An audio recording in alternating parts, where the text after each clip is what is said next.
কে? এটা কি তোমার দোকান? হ্যাঁ, মিমের দোকান।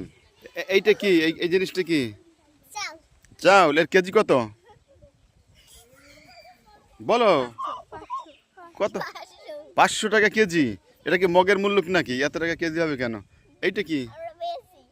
হ্যাঁ, 500 টাকা করে বেচো? এতে দেশে দুর্ভিক্ষ লাগিয়ে যাবে যদি এত বেশি দামে বেচো তুমি। এইটা কি? মশলা? আর এইটা কি ধন্যবাদ? ও, এটা ডাল। এটার কেজি কত? হ্যাঁ, মেইন দোকানদার কে? এই দোকানদার কই? এই দোকানদারকে পালাইছে। বেশি বেশি দামে বিক্রি করে, বেশি দামে বিক্রি করে, সেই জন্য দোকানদার কি পালাইছে? কই দোকানদার কই?